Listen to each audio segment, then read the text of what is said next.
It's a dream for many cities to host the Olympics. And it was all smiles that day in 2013 when Tokyo won this summer's games. But Japan's vision is now turning into an organizational nightmare in the wake of the coronavirus pandemic. The International Olympic Committee and its president Thomas Bach has said it's drawing up alternative scenarios for the Olympic Games, which are due to start in late July. The IOC has said it's not considering calling them off. Economists say the loss of Olympics-related tourism alone would knock Japan's GDP growth down by 0.2 percentage points in the September quarter. So Tokyo is reluctantly agreeing to the postponement instead of an outright cancellation of the Games. The decision of the IOC considering possible postponement is in line with what I just said, to hold the event in a complete form. We may have no option but to consider postponing the Games. Now Canada has become the first country to warn it won't send a team to the Tokyo Olympics unless they're postponed. Australia has told its athletes to prepare for a Games in 2021 instead. Slowly and surely, the political pressure has been mounting, both on the IOC and the Japanese government. Prime Minister Abe has a big decision to make. You know, they have built one of the most beautiful venues I've ever seen. They're all ready to go. It's not late. It's not over budget. It was just done flawlessly, and it's beautiful. And they're sitting back and saying, you know, I told him, I said, that's your decision, and it is his decision, and I know he's going to make it soon. The head of World Athletics, Sebastian Coe, chair of the London 2012 Organising Committee, has written to the IOC, outlining reasons he believes the Games can't go ahead in July. They include competition fairness and the well-being of athletes. Postponing the Games would have enormous ramifications on TV rights, sponsorship, transportation, and even managing the workforce needed for the Olympics. Organisers have pumped more than $12 billion into the preparations. Most of this money has already been spent. Domestic sponsorship revenues have already topped $3 billion. And event-related tourism is expected to bring in more than $2 billion for the Japanese economy. For many people, the Olympics aren't all about money or the medals. They're about athletes, like 11-year-old Syrian table tennis player Hen Zaza. She's qualified for the Games despite 9 years of war in her country. For her, Tokyo is a dream, an escape from the reality of conflict. That now looks like it's on hold, if it happens at all. And the last time the Summer Olympics were cancelled? At the outbreak of World War II in 1940. The hosts that year, the Japanese city of Tokyo. Francis Collings, TRT World. Well, for more on this, Kieran Maguire joins us live now from Manchester. He's a sports finance specialist at the University of Liverpool. Welcome back to Money Talks, Kieran. Now, it did seem inevitable, didn't it, that the IOC would have to relent and consider at least postponing the Olympic Games.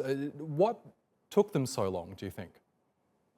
I think because of the huge cost and investment that has taken place to date, the IOC were very reluctant, as well as the cost to the host of around about $12.5 billion, which you identified.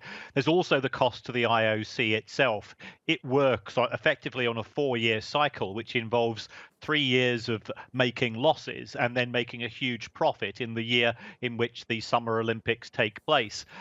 With that now being deferred, presumably for at least 1 year, that's going to leave a huge hole in the finances of the IOC as an organisation.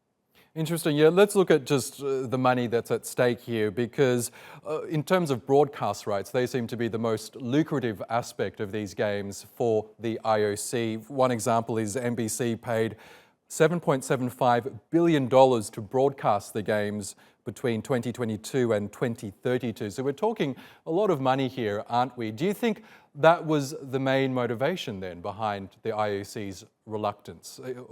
Shouldn't they have acted sooner?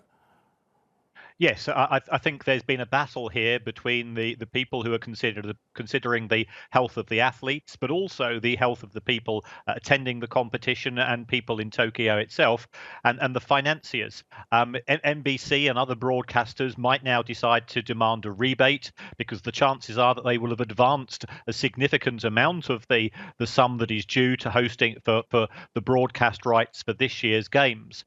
And if they do that, it could mean that the IOC will have a struggle to meet those demands from the broadcasters, and itself might either have to hand out a begging bowl to banks, or to try to find some form of arrangement with the broadcasters, such as offering them a reduced sum for the rights in terms of what happens in 2021. Interesting. Now, this announcement was made as countries like Canada and Australia considered pulling out their athletes from these games if they were to be held on schedule. I mean, how critical was the fact that these countries spoke up and the concerns of the athletes themselves in the IOC making this announcement? I think the IOC, as to a certain extent, put its head in the sand and tried to ignore some of the polite requests when individual countries then said that they were going to be reluctant to send athletes because the athletes can't train over the summer if we're operating in a no contact, in a distancing environment. So the athletes wouldn't have been properly fit, records wouldn't have been broken to the same extent. The chances are that many people who had tickets wouldn't attend. I think that the combined weight of evidence that this was not going to be a successful operation, along with the reluctance of many athletes and many countries providing athletes, was the final straw, and that forced the IOC's hand. I've got to say, I'm rather disappointed that they have left it so late, when it was very evident from, I think, as an organisation that you often look to take a lead in events, the IOC has been poor in this regard. So you think the best possible outcome here is a postponement till 2021? There's no chance that the Games would be cancelled altogether? No, I think the fact that we do have a stadium, the Olympics is a universal event. It's something that people look forward to, and if the global population does show some form of recovery from the coronavirus, this in 2021 could turn into a global celebration of the fact that as a whole population, as a whole race, that we have managed to address and defeat COVID-19, and then we can look forward to something which does unify people in a positive way, and the Olympics is one of those great events. In the meantime, we'll wait until they make any such postponement official. Kieran Maguire, thank you as always for your analysis.